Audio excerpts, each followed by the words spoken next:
All right, welcome back everyone. Thanks for joining. Exciting month this month with the portfolios just on fire. Every one of them, including the low risk portfolio as well. So off to a good start, to say the least. I'll give you a really quick recap of everything in case you don't want to watch the rest of the video because it's pretty long and it just goes through all the portfolios and looks at everything we're holding and talks about things.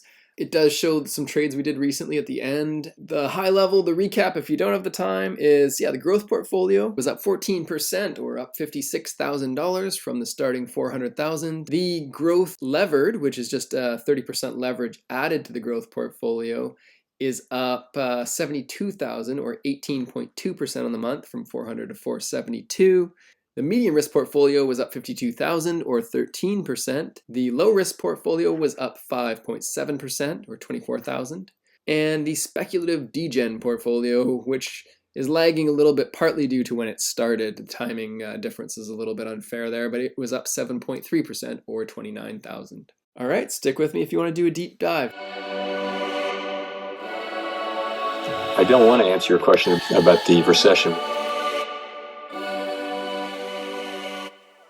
Okay, welcome back, everyone. Well, we're at the end of the first month. We've made it to the end of the month, and the portfolios, after a slight blip at the very beginning, ended the month up 14.2% for the growth portfolio and 18.5% for the levered growth portfolio. So incredible 1 month returns. That we should be happy with that for a year. Of course, the goal of this channel is to get from 400 to 1 million. So we do need maybe not these types of returns every month, but we certainly need pretty aggressive returns, more so than you would get if this was your annual return. We'd be here for a while. So we're being pretty aggressive, being pretty active, of course, as well, as you can see by these realized and realized trades, or profits and losses in this case.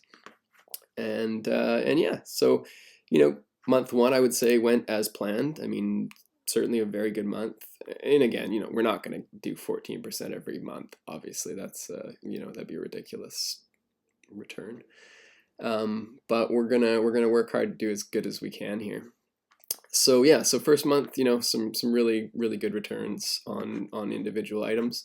One bad one. It's very bad. So maybe why don't we just talk about that first, but before that I'll just run through what I'm going to do here today. So we'll run through the portfolios, the growth, the levered, the medium risk, the low risk, and the speculative, and then I will go through the trades that have been done. I think there were some trades on the 21st and some trades on the 27th, so I'll just run through typical fashion, a live showing what I recorded at the time, right when I was making the trades. I would do those and sort of post them the day of or day after, but frankly, nobody really watches those ones in particular, and the reason I do them is just for transparency and sort of auditability, and yeah, just showing where I actually grabbed the trade or did the trade live, right? So what I'm going to do is just tack those onto the end of this one. That way it's just one video instead of 3 that nobody watches, and then this one hopefully people will watch a little bit because it's pretty interesting, I think, right? How did we make 14% this month? That's worth checking out, I would say. So let's talk about the loser first, because that's just as important. So with EOS, I won't get into all the drama here, but at a very high level, the debate is whether or not the company will be able to finance its line 1 automated manufacturing line, which it's currently working on right now. Or more correctly, it's actually Acro Automation that has the contract to stand up the line for EOS. So yeah, can they finance that? And is the financing going to be done, fairly to shareholders, or is it going to be done at great disadvantage to shareholders because EOS is in a bind and they don't have a lot of options? One of the options, which is obviously subpar, is that they use the ATM, which is a facility that allows them to issue shares in the open market, and that would be very dilutive to shares, and it would be harmful to the share price. So there's a lot of fear that if they have to use the ATM, that's going to put more pressure on the share price, and share down equals bad, right? So yeah, there's a lot of concern around that. The question is going to be, are they going to be able to arrange, suitable bridge financing? If not, consensus says price goes lower, and management, as I said, would have to resort to further dilution. My personal view here is that, there's a relatively clear path to, I would say, $1 billion-ish in revenue a year down the road once they start standing up these lines. Their 45x tax credits are frankly absurd.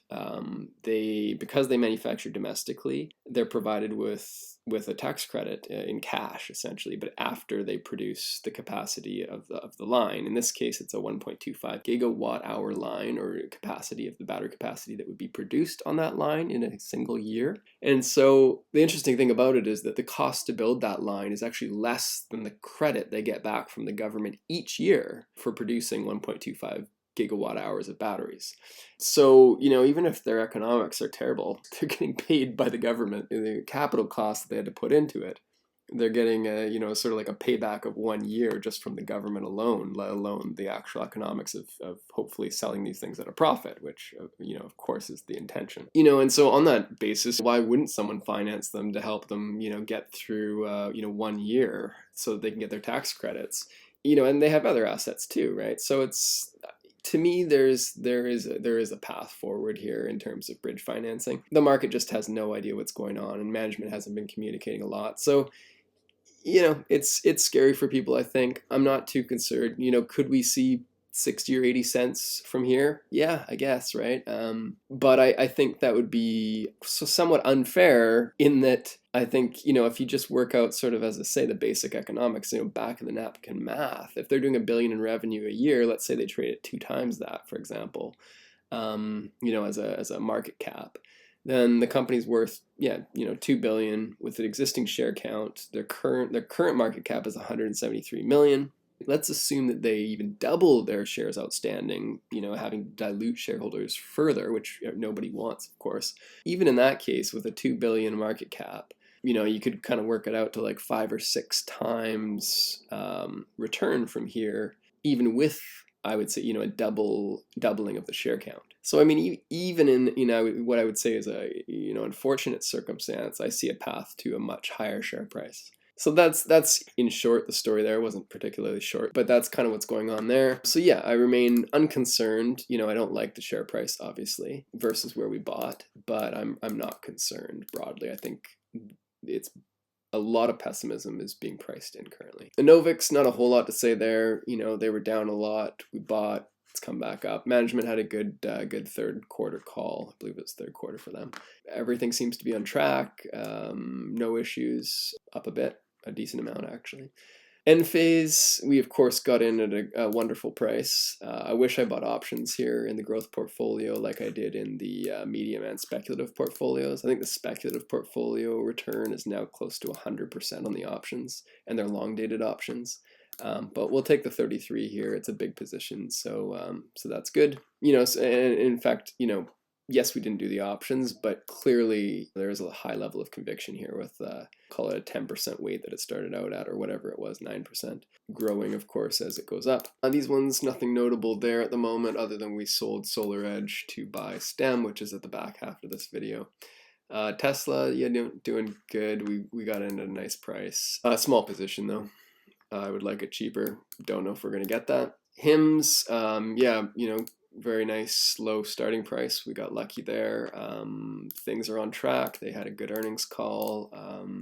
It's up a lot. What can I say? Still very cheap. If you run the numbers, it's still very cheap. But yeah, it's hard to be as aggressive of a buyer here as after it's up 50% in less than a month. Schrodinger, yeah, also very nice rebound. Intelia starting to come off the bottom up a bit. That's good. StoneCo, also very cheap, also had good earnings, much like HIMS, same sort of story there.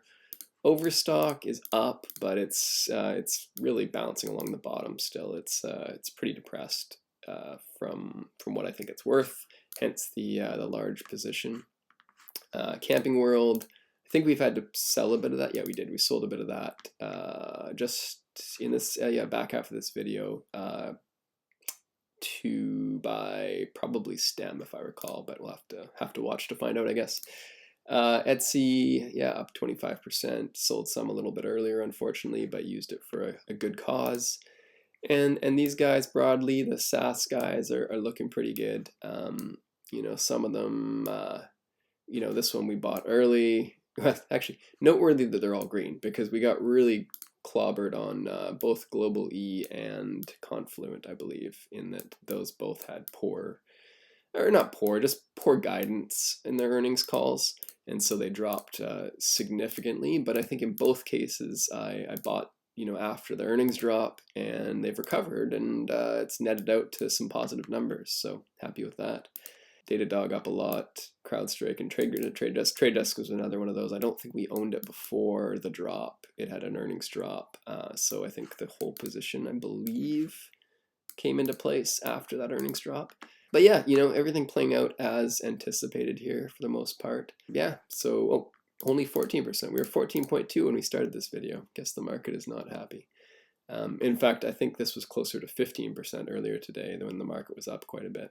But yeah, if we jump across to the levered, the percentages are all the same. Everything's really in line. There's no significant difference here other than, we're using 30% leverage. So, guess what? If you go this divided by this, what does it work out to? 130%.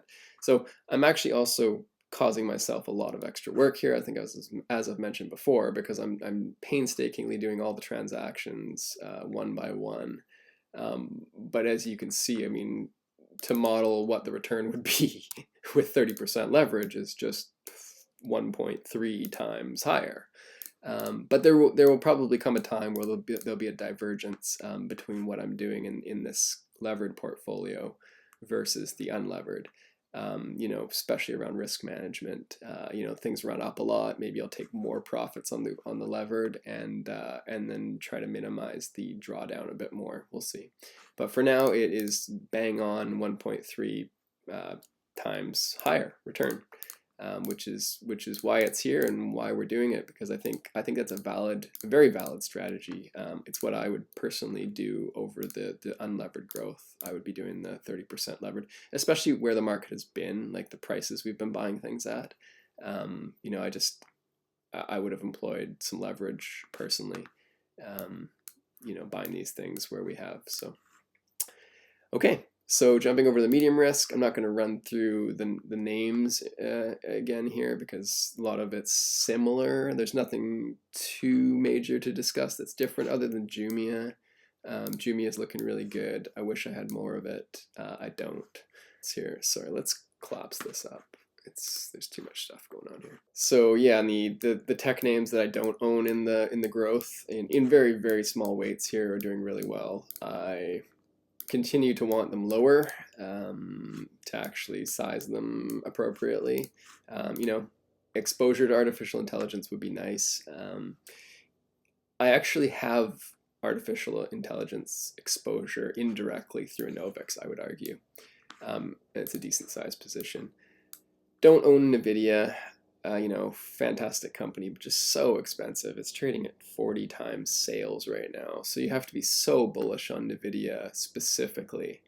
And for me, that's just a bridge too far. Other notables here in the healthcare side, you've got Caribou up 61, Recursion up 31. So some big moves here. So that's helping this portfolio. Oh, and while we're here, it's up 13%. Again, it was up 13.5 or 13.8 earlier, so it's pulled back a little bit, but still a decent return for the first month as a medium risk portfolio. The SaaS names doing broadly pretty good as well. Here's the call option I was mentioning. So, it's a different call option, but this one's up 50% in particular. So the Enphase $75 call option, which I think was around the price of Enphase. Well, actually, we would know here. Just hang on a sec. We bought Enphase at, what did we buy it at?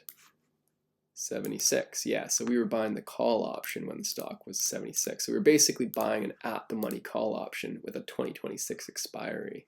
So it's a fair bit more valuable now with the stock back up at $100. And so that's 50% profit thus far. And so yeah, that's probably all we need to talk about here. Will be more updates mid-month, but yeah, 13% for that one. Okay, and the low risk portfolio here, it is doing exceedingly well, as well as the other portfolios.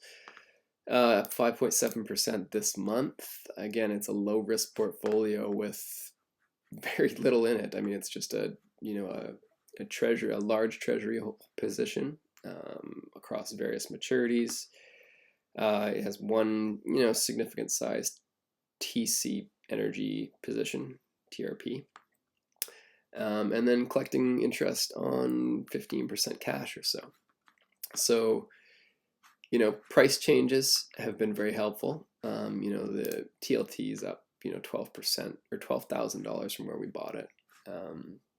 So we're definitely benefiting from price change, the bonds having a favorable price change. And then also dividend interest from TC, interest on the bonds paid by the ETFs, and then collecting a little bit of interest on the cash. And so all that adds up to this, and yeah, 5.7% is decent for sure. Okay, so a quick correction. I spent the whole time previously talking about the 5.5% return, which is in fact the return on this portfolio without the use of leverage. So it is a levered portfolio. It's a degen portfolio, right? So going from 539 to 571 is a 5.5% return. Now, we, however, are only operating with 400,000, and we have increased the portfolio's value by 29,800 or 29,100 after taking off the cost of interest. But that's on 400,000. So the cost of interest I'm including in this calculation now because I did that on the growth portfolio, but I forgot to do it here. Anyway, the relevant return is actually, let's do this, is actually the 7.3, because that's what we're here doing. We're using the 400K, we're levering it up with the 140, and then we're investing. So 7.3% is the degen portfolio's return for the month. Now the rest of the video, I'll talk about the 5.5. All right, and lastly, the speculative degen portfolio. It is up a whopping 5.5%, so not nearly as good as the other ones. On par with the low risk portfolio, which is a bit odd given that this is supposed to be the high octane and the low risk is supposed to be the low risk. The reason is twofold. One, the growth and medium risk had a timing advantage where they started at a slightly better point in time. This one started after a rally, so market pulled back after this started, and so this got off to a bad start. So that's one reason. The other is just that, yeah, it is underperforming, I would say, for sure. It's got a lot of lower quality companies compared to the other portfolios. And so these are the types of companies that will do well when sort of speculative fervor comes back and the market's going crazy. So I would say, yeah, that's a factor here for sure. Interesting, the end phase 115 calls for January 2025, they're up 81%, which is not bad. And then timing as well, this started at $81, whereas the other portfolio started at more like $75. So we were already behind the ball a little bit there when we were purchasing the call options. Still think they have plenty of upside, so certainly not selling them right now. And yeah, just some more energy type names that are underperforming a little bit. I think Surge is down 18%. So it's just different exposures, more diversification, I'd say. The positions are actually smaller on average. And then it's still got 21% in treasuries, which are actually doing all right, believe it or not. Not weighing things down much, being up 4%. So anyway, yeah, that's where we stand. It's using 140-ish thousand of borrowed money, which actually reminds me, that's not included. It is included in the other one, and I have not included that in this one. So what it is going to be, let's just do it right now. It's going to be this times, I have a rate over here, which is the 5. There it is. That's the borrow rate from IB. And then it's going to be divided by 12. That being said, that assumes that we've been at full borrow the whole month, which we haven't really. So maybe what I'll do is I'll give us a different number here that's a little bit more accurate or more closer to reality. Probably over the month would have started, significantly lower and worked our way up. So let's just take 25,000 off as an average. This would be kind of like an average, basically. Oops. Problem. Yes, I see the problem. So there we go. What's wrong now? Oh, the comma. Okay, so 700 is our borrow cost for the month, which sounds about right. So I will actually just tack this in here just for just to be quick about it. So didn't really do anything into our return percentage. And now we'll just move on to the trades that were made in the last week or so. Well, TYGO is up 27% today. That's not bad. No news to speak of. It was also up about 17% yesterday, I think. What was that, 220 to, yeah, something like that. So it's on fire. Its lows were 207. I don't know if we bought quite that low, but we were certainly buyers down in this area. On the flip side, however, as you can see, the market is down too, and I may find out why they're up as much as they are. I just haven't looked too carefully yet, other than scanning the news. And then on the other hand, we have STEM down 9% today. So we have TYGO up 27, STEM down 9. That feels like a pretty nice little, very loose arbitrage, you know, selling TYGO up that much and buying STEM down here. I'm tempted, but I do want to have an element of realism as well, which takes into consideration taxation. Not everybody's operating in a tax-free account or an IRA. I'm going to try to be a little bit cognizant of that, and certainly, if we can, with our bigger winners, aim for longer-term gains versus short-term gains. So just a administrative note there, as much as this is tempting. Buying STEM here at 264, down just about 9%. It is November 21st at just about noon Eastern, or 9 Pacific. So jumping back to our model here, we're going to sell 0.5% of trade desk, and we're going to roll that into STEM, bringing STEM up to 2% with that purchase price we just did. If it's okay, I'll just use that same price for the other portfolios here, and I'll just run through what we're doing. 0.75% sell of this. Sorry, you know what? We should use up our cash first. That was silly. So we'll use up our cash. And that's an additional transaction. That's a pain in the butt. You know what? Let's just use up our cash. Sorry, STEM, you're only getting 0.6, so it'll be 24.19 that we'll spend on STEM down here, and bring this up just a hair, and then we don't have to touch TLH. So that's simpler. What else? And that's good, yeah. Okay, so just a quick update on TYGO here. So TYGO had its big run up that I commented on the other day. I was saying, you know, the trader in me wants to sell here and buy back later, or rotate into something that was down, which I think at the time was STEM, if I recall.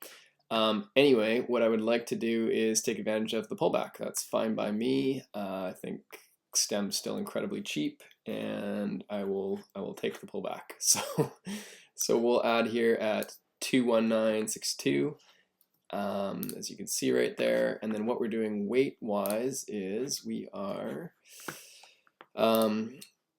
selling Solar Edge in the growth portfolio, so we'll sell all 1.43 of it in the growth portfolio. So because STEM is down 6% as well, and let me just grab a price so we have that on the record as well. STEM, we're going to buy at 240, I'd like to say 244, 24387. Very precise number. We're going to buy that, and if I jump back here, we're going to get the funds for that out of Camping World. So we're going to sell 1.2% of Camping World. We're going to sell 1.43% of Solar Edge. And the Camping World is going to then roll into STEM, and the Solar Edge is going to roll into TYGO. And then similar over here on the medium risk portfolio, this is medium risk, we're going to sell 1.21%, bringing Coupang down to a 1% position, and then taking that 1.21% and rolling that over to now TYGO down here. STEM is a very small position as well here, so I'd like to bump that up as well. And I will do that by actually selling a little bit of Trade Desk, unfortunately. I know we just did this one, but Trade Desk is up 26% even after a bit of a pullback here. So we'll take a little bit of our Trade Desk profit. So I'm going to sell 0.85% of Trade Desk and roll that 0.85 into STEM.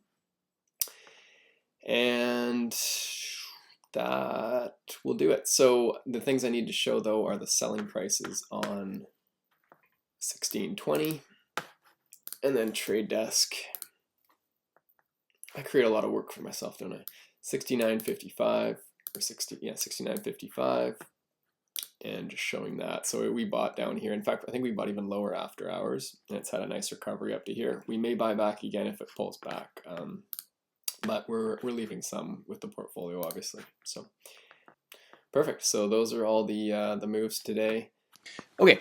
Thanks everyone for joining today. Please don't forget to like and subscribe. It lets me know you find some value in what I'm sharing here and will encourage me to keep sharing tidbits of knowledge as I come across them. Okay, thanks again for listening to the 400K Investment Project. We'll see you next time.